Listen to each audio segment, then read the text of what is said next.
Hello, and welcome to Abby Tyler's Healthy Living. My name is Abby Tyler. I'm your host, a family nurse practitioner, a health and wellness blogger, and a community volunteer. In here, we discuss evidence based health information regarding mind, body, and soul with a holistic emphasis. Thanks for joining me on this journey of health and wellness. Please enjoy the show.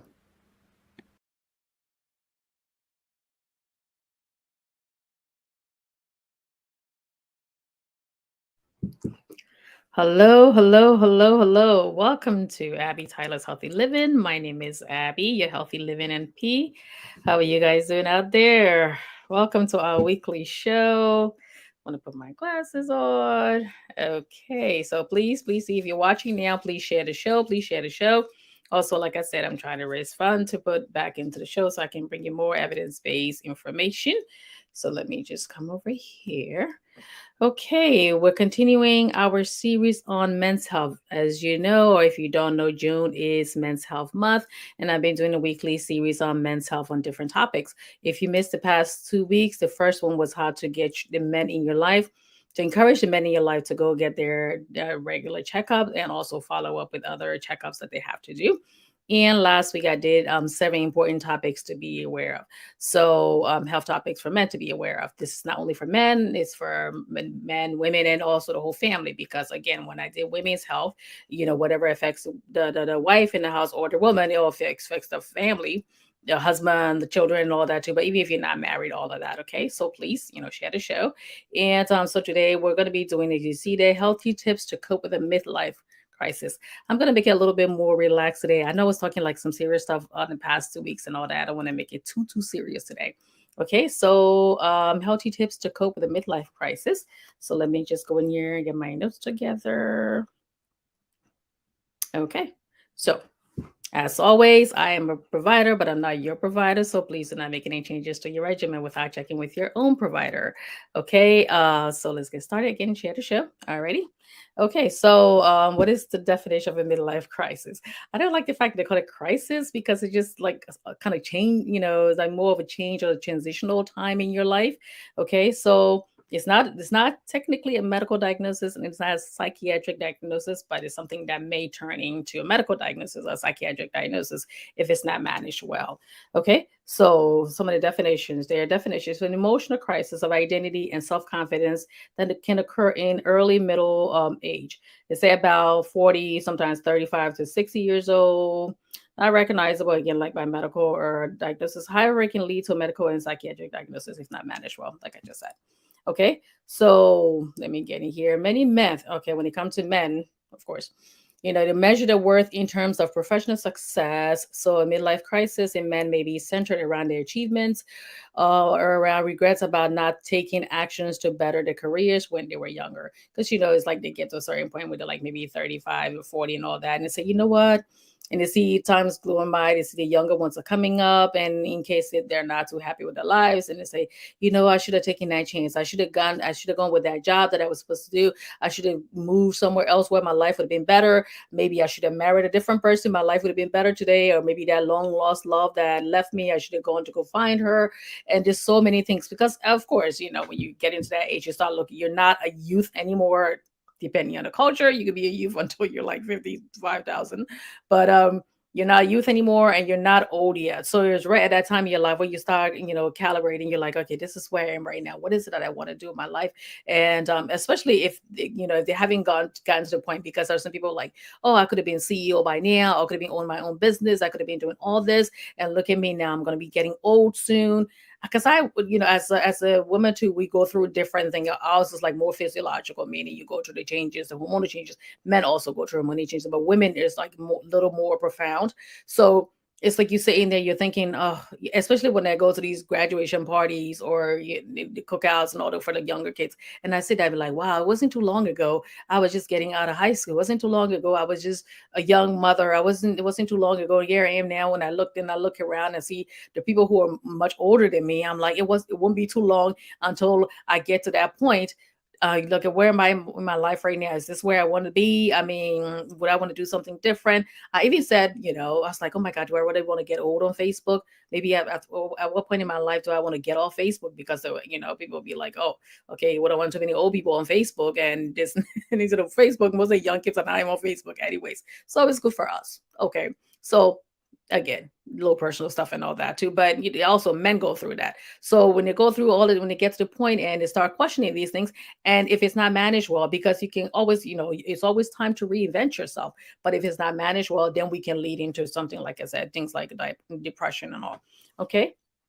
So common triggers that include that can lead into that, job loss, especially if they lose their job this late in the game and they have to start all over, health conditions that kind of slow them down or change their lifestyle, parents' death, because between 35 to 60, your parents are usually much older in life. So at that point, naturally speaking, now then, the kids will their parents will be elderly and headed towards the final lives time in their lives and all that.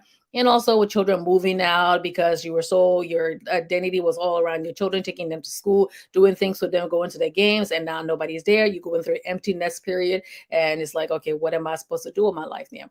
Okay, so stage typically involves some examination of doubts, relationship values, and sense. Okay, so some of the signs that point towards midlife crisis. All right. So, feeling of dissatisfaction, like I said, with your career, you may say, especially if you're at a job, and also that goes for people who are like immigrants too. Let's say if you come from back home and you had a really nice job back home, and you come here, and you have to start all over. Okay, even with the pandemic, that a lot of jobs were lost and all, and sometimes people were laid off. So it's like you're starting all over at a middle age. That can really affect how you see the world and how you see yourself. Marriage, you might be again you get into that point where you're saying, I've been with this woman for a while now. I need, the excitement is gone in the relationship. I mean, we come home, we say hi to each other, we eat, and, she does her thing, I do my thing, or whatever it is. It's just, I need that excitement. I need that excitement of new love. I need excitement of finding somebody new and being all over, new all over again. That you start questioning things like that. Okay. And, let me go in here again. Like I said, health issues, and if you have any kind of illness, kind of slow you down, because during that time is when most of the disease process are kind of manifesting themselves now. So when you were 21, 22 years old, you didn't have like high blood pressure, you didn't have like prostate issues, you didn't have all those different things, a little bit of weight around the belly and kind of slowing down, and the stress that comes with a job around that time, you didn't have all of that. So all of that comes into play. All righty. And then you start thinking, oh my God, I'm at this age, I don't have that much time left. And you start feeling sad about that and that can really depress you, because you're saying, before you know it, I'm going to be 78, I'm going to be 80 years old, I'm going to be 90 years old. And then what? All right. I did talk about healthy aging. If you missed the show, I did that a couple of weeks ago. You can go back and watch that. Okay. And loss of stamina too, because again, you're not the 21-year-old person where you just jump right out of bed and go get going and doing things, just not thinking about it. And you at the age where you're like 40, 35, 40, some people are still actively like in the best shape of their life. So that is the outside, is outside the norm. I'm talking about within the norm now. Okay. So, you get up and you jump out of bed and you're like, whoa, well, let me sit down first. I think I just cracked my shoulder, or I think I just hurt my knee. And you get into that age, something, your shoulder will hurt today, your knee will hurt tomorrow, your back will hurt today. And especially if you had like injuries and all the kind of job that you worked when you were growing up and all. So all of that comes to play, okay? And you start again, restlessness about changes in appearance. When you were younger, your jawline was like chiseled and you had all your hair. Some people still have all their hair, but it's like, you're gray now. You're not, the young girls used to look at you and be like, oh, but I mean, if, again, like the younger people, they call older people, if you're a really good looking man, as you get older, with men, you guys can always, yeah. So it's like, oh, now he's zaddy. And I mean, older women, we don't get that much luck with us. And men can find, there's so many other ways that men can find that. Okay. So let me go in here. So we're talking about the symptoms now, right? Okay. So then you start restlessness about changes in appearance. You're making unusual choices, such as starting an affair, because of course, like I said, the woman you've been with for a while, it's getting a little stale. You've been, we've been in this thing. How's life? How's married life? We ill. It's like it is again, it's not all everybody. Okay, so that's why it's always important to like revitalize everything every time, find ways like make your married life a little more exciting. Okay. and start doing other things. Like you were younger before, you didn't go bungee jumping, you didn't wear this outfit that was like looked like you were not supposed to be wearing that outfit, but all of a sudden you doing thing, you got your hair looking different. You were this person who were clean cut before, now all of a sudden you want to wear dreadlocks, or you want to wear your hair a certain way because you just want to get out of that funk of just being it's like a monotony every day. Everybody knows you as this person who is well versed person who sit there when you if this is this person walking in, if Moses is walking in, I bet you I know what Moses will be wearing right now. All of a sudden Moses walks in and he looks like his 17-year-old son, and you're like, oh, okay. All right, trying something new, and there's nothing wrong with that. It's always, maybe Moses wanted to change himself all along. He just wanted to get out of that. It doesn't necessarily mean midlife crisis. It just mean like sometimes you're changing your identity. So that's a good part of midlife crisis. So it's not may not be midlife crisis, may a transitional period in your life right now. Okay, and again, but the next thing you know, they're buying like an expensive new car, a sports car. All of a sudden, the family car that they had before is not that exciting, because when you're driving somewhere in a minivan or something that looks like you could be having children in the back, or yeah, it just makes you look a little more responsible. It just makes you feel even older. So you want to get like a sports car and be driving around so people can see you and be all excited that you're there. Okay, so most of and there's just nothing wrong with that, as long as you're not taking the bank account and like going through your account and your money, your funding and all that for family, and that things that you're supposed to be keeping for your family, your retirement and all that. And some people still have young children at home, because some people in their 35, 40s and all that too just had children maybe a couple of years ago. So the kids are probably still in elementary. So that's very important. Or the kids are in junior high or high school. So some of them are still at home. So this is important that you don't sit there and just go through the family funding like that. Okay. So can the midlife crisis be, when it gets to a point, where do you, can it become a depression? Okay. So usually a midlife crisis can turn to a serious depression if it's not recognized. So changes in your eating habits, if you're not eating the way you're supposed to be eating, or you overeating for some reason. Already, changing sleep habits, loss of interest in activities. That's when, as the spouse, okay, and also friends, also making sure you kind of keep an eye on that. Anxiety, feeling of hopelessness, restlessness, and all that too. That's when it's like way past midlife crisis, because that person's like really deep into saying, I really don't like where I am right now. And I feel so stuck in there. There's no hope for me, because I'm not a young person anymore. And before you know it, I'm going to be this old person. And what have I accomplished in my life? So it's important to you, the feeling of loneliness, especially, let's say if you had to move away somewhere, you have to change your home and all, because the kids have grown up and you go into a smaller place, not necessarily to like a nursing home or to active senior citizen place and all that too. It's just mainly you just moving out of the home that you've been in for maybe 20 to 25 years and all. Or if you had to move away to find a different job, like I said, if you were laid off and all that before.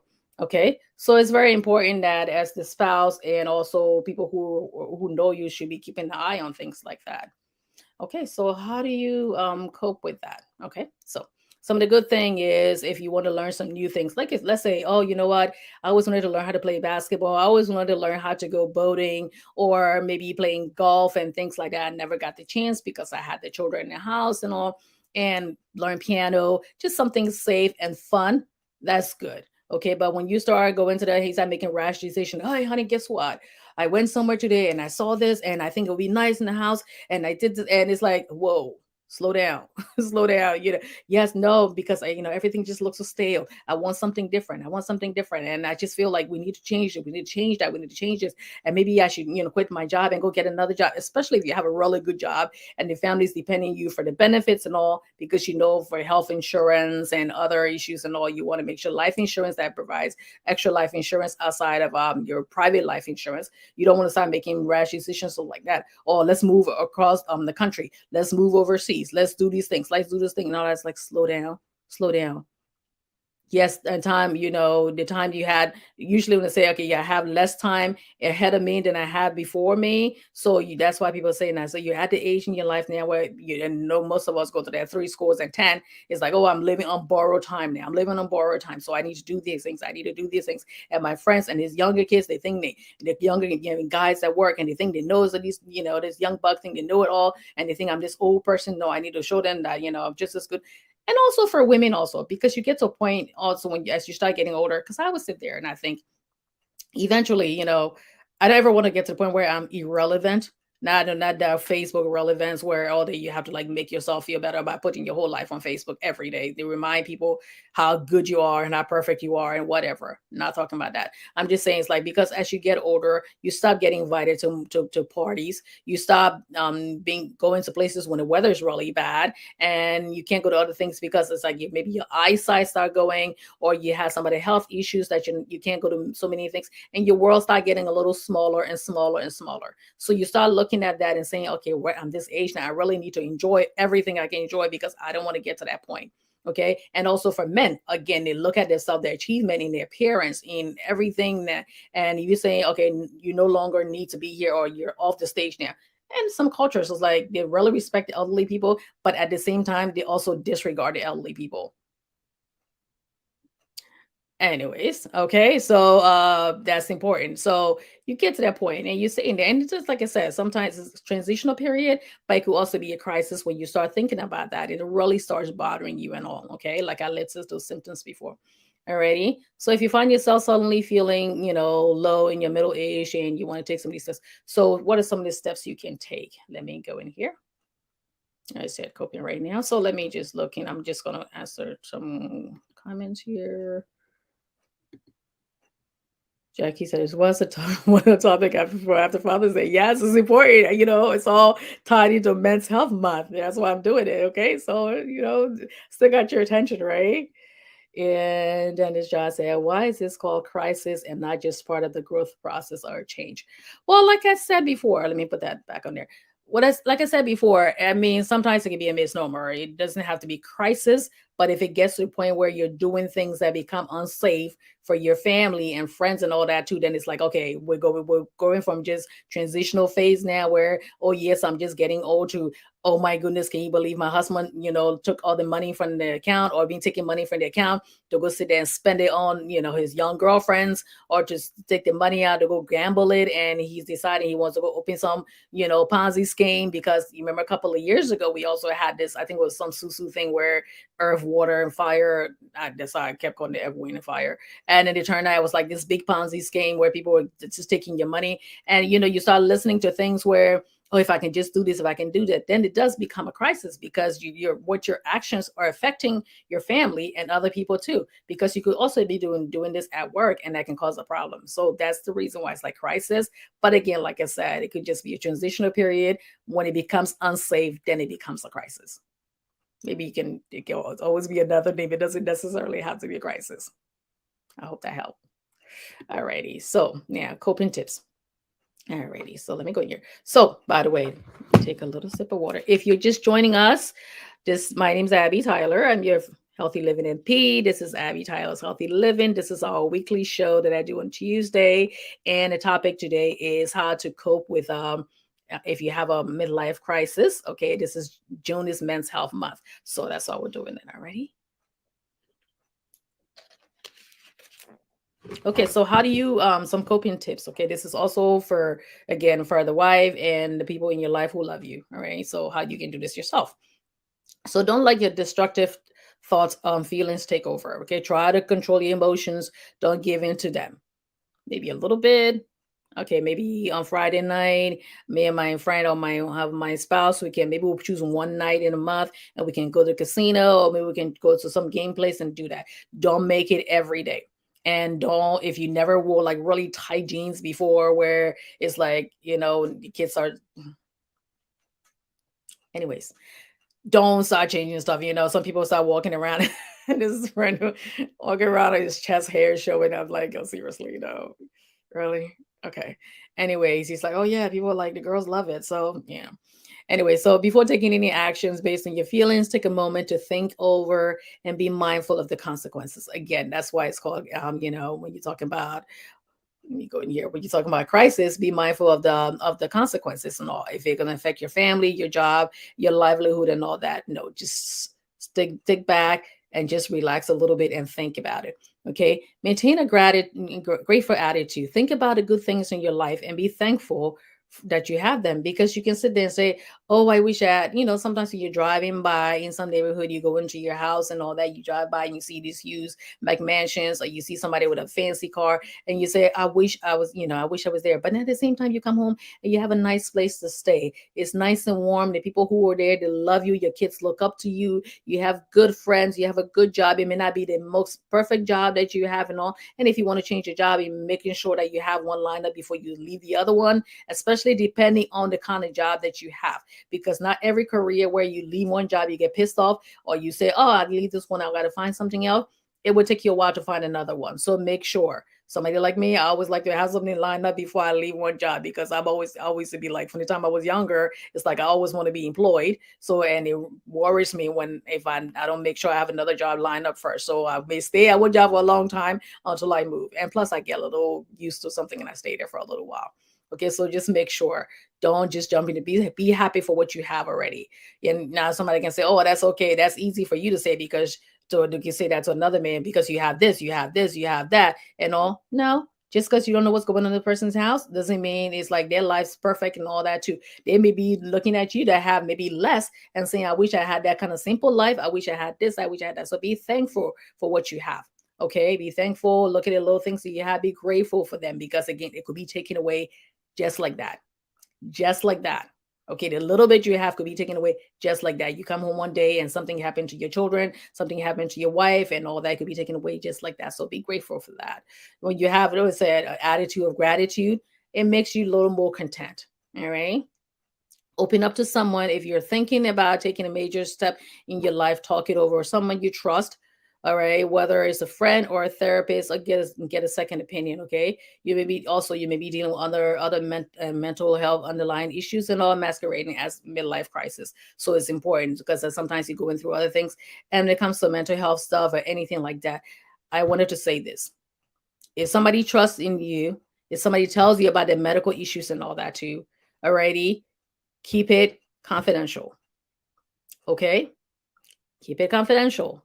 This is the reason why most people suffer in silence and don't get the help that they need, because when they come to you and say, "Oh, I was going through this, and they put me on this medication, or I'm going through this and I really want to go get help," and they trust in you regardless of how mad they make you.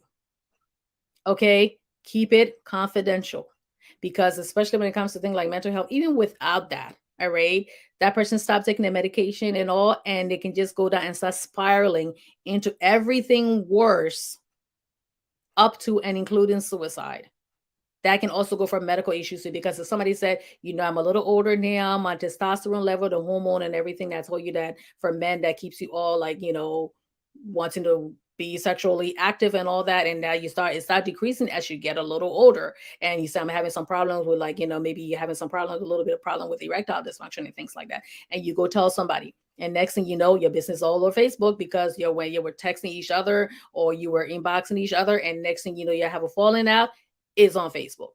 Okay. So please, sometimes if you don't want to share, don't share that information with somebody in your own ethnic group or in your own cultural group, because you won't be able to trust that at least they're in a different community and they won't put your business on the street. But please, please, please, I cannot say this enough. Please, if somebody tells you about the medication you're taking, if somebody tells you about their medical history and all that, please keep it confidential. All right. There are times where people have done things to me and I knew things about them. Not talking as a healthcare provider, because that would be totally violation of HIPAA. Okay. I kept it. I kept my mouth shut. Cuss me out. Say anything they want to say to me on Facebook. I just read and I'm like, okay. Karma will get them. Karma may not get them, but that's the information I'm going to keep to myself. All right. So please do that. All right. It's very important. It's like deadly important. Okay. Okay. So making sure that if you have other problems, you may be having some depression issues and all, or something that you didn't, discuss before, or something that you have not addressed before. So it's important. It's important that you talk to somebody who you trust, a therapist. If you go to a church, most of the churches have trained therapists and counselors and all that, and social workers you can talk to, that they have all the different resources that you can talk to. If you have a job, if you have insurance, you can just look in the back of your insurance card, access, and then they can give you the mental health providers in the area. Doesn't mean you're quote unquote crazy. It just means like you need help, you need somebody else to talk to. Just like how if your head was hurting you or your knee was hurting you, you needed to go get help. It's the same thing if you're having problems with your head, you need to go get help. Okay. Don't sit there and suffer in silence and keep your business to yourself. If you don't want to tell anybody, don't tell anybody. Matter of fact, don't tell anybody because nowadays, the things that I've seen on Facebook and social media, it sickens me into my core. It really does. Okay. So, all right. Again, like I said, so if you are, like I said, I'm not going to make this too long today. So, if you're a spouse or someone who know this person, what are some of the ways you can help? If you're a spouse and you see your your wife, a significant other, going through this, and you might start getting fear that your relationship is in jeopardy because mainly you'll be like, okay, if he doesn't see me as this young, supple young girl that he met, and we all used to go out, and he would come to pick me up from my house, and he was so happy. Now I'm like older. Now my hair's a little more gray. I put a couple more pounds. I'm not energetic on the dance floor. I'm not energetic and don't want to be. It's important that you say, okay, let me see how I can help him. So what are some of the ways that you can help? Alrighty. You can go in here. So some of the things you can do. Ultimately, that's his decision. You can do all the help you want, but don't stress yourself out because whatever he's gonna do, he's gonna do it. All right. And so don't feel disappointed or that you failed him or you failed yourself. Okay. So listen without judging. Okay. He may want to air out his grievances about missed opportunities and other dissatisfaction, all that.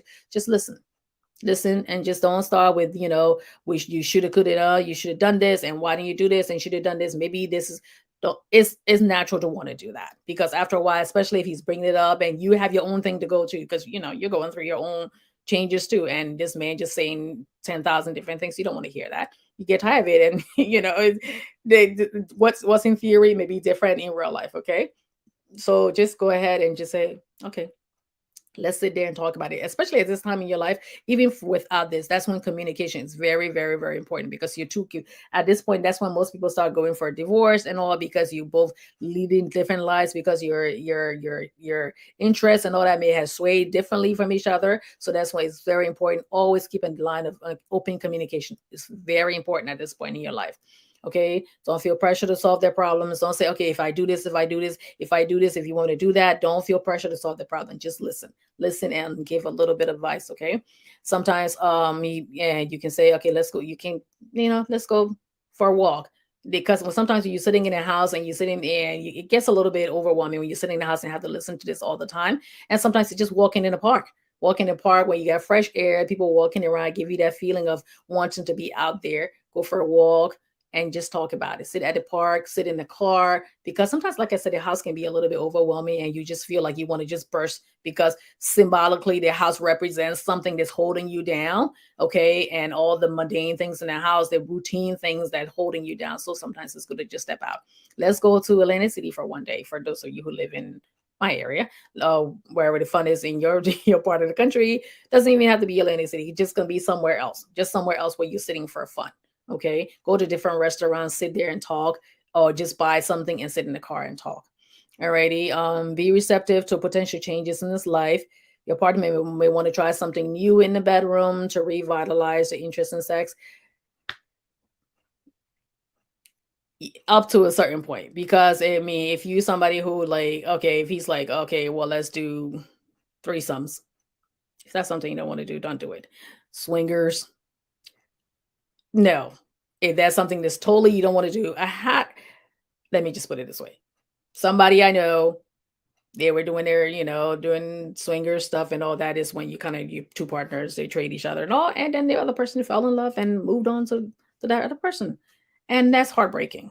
Okay, so unless if you're strong enough, that your relationship is strong enough to withhold anything, don't agree to anything just to keep a man. Please don't do that, because in the end you're going to be the loser. Okay, and sometimes maybe it's you two, maybe the wife, maybe she may have been thinking about it, and if you both agree, I'm not here to pass any judgment. Your religious stuff and all, you religious people and all, I'm not here to do that. I'm just saying whatever it is that you're doing, as long as you're not hurting anybody. Okay, you're not hurting the family, you're not hurting the net. If you both agree, you're both adults, you both agree to do whatever, bring in other things in, do anything and make it fun. Because even without the midlife crisis, because again, like I said, you've been with this person for a while, it gets mundane, and then you just in a way to kind of break away from anything that's going to cause any kind of temptation out there. So go ahead and do that.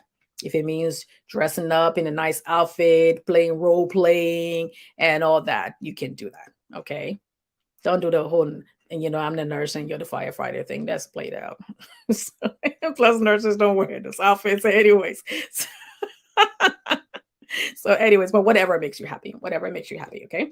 So financial decisions, sometimes most of the time they want to start a business right now and you guys don't have the money. Do something different. It doesn't have to be something major, because I know a couple of people who started businesses and the businesses went by the wayside, and that really affected the relationship. So it's important that you can say, okay, honey, let's sit down and talk about it and see what else. Let's see what other alternatives. Let's see what the options out there that's going to be safe, that's not going to leave us, bankrupt. Because when you're working for yourself in your 50s and 60s, when you're self-employed, you're working every day. You're working every day, because anything that goes wrong with that company, that's you. Okay. So if you don't have really good people, and even if it's a small businesses, you're going to be working every day. So it's important. Do you really want that kind of stress when you're 50 and 60 years old? Don't you want to be slowing down at that time? But as long as it's healthy and you have good financial advice and you have a financial advisor and you want to go ahead, sit down, talk it over. Okay. Keep an eye out for depression. If you're a spouse or a friend of this person, keep an eye out depression. Okay. Again, like difficulty sleeping, irritability, reckless behavior, and all those are things that you really want to be watchful for. That's when it can really go from not a medical diagnosis or a psychiatric diagnosis to a medical diagnosis and a psychiatric diagnosis. Okay. So, and also for those of us who are providers too, when the patients come to see us, we go through, answer all those questions, and we go through the depression screening, all of that. When you come back, we do depression screening. So we try to catch that long before time. All righty. So of course, if you have any thoughts of suicide, all right, call 911, call 988, and get help as soon as possible. Alrighty. So today's show is not too long. We just want to make it nice and sweet. So again, if you midlife crisis, it can be transitional changes from here to the next place. It's okay. You can change your hair. You can change your hair color. But if you're working somewhere where you're not supposed to be walking around with like really fancy hair color, uh, you know, don't lose your job because of that. You can wear different clothing. You can go out if you didn't want the kind of person. It's a good time to really kind of reinvent yourself too. Yeah, healthy reinvention of yourself. Do things that outside of that's for me. Like I said, my goal is to. The other day, I drove all the way from Rhode Island to my house in Pennsylvania, and I didn't drive by myself. That's my goal, to drive by myself. But I drove by myself. It was like one long thing. Me and my cousin and my husband were in the car together. So that's start one right there. And one day I want to drive down to Florida, but I did talk about a Chesapeake Bay. So bridge. No, no, some fears you don't have to conquer. So, but do things that are healthy for you. Talk it over with your wife, your spouse, your significant other, and all that. Just say, honey, this is what I'm going through, and I just feel like my life is not where it was supposed to be at this time. And can you please help me? Let's sit down and talk about it, because I want to do things a little bit different. I want to do something different with myself. I want to go, exercising more often, and try to get back. Make sure that when you're losing the weight is for your health. It's not so much vanity. There's nothing wrong with vanity, but making sure that you're not doing that, and try as much as possible. There's temptation out there.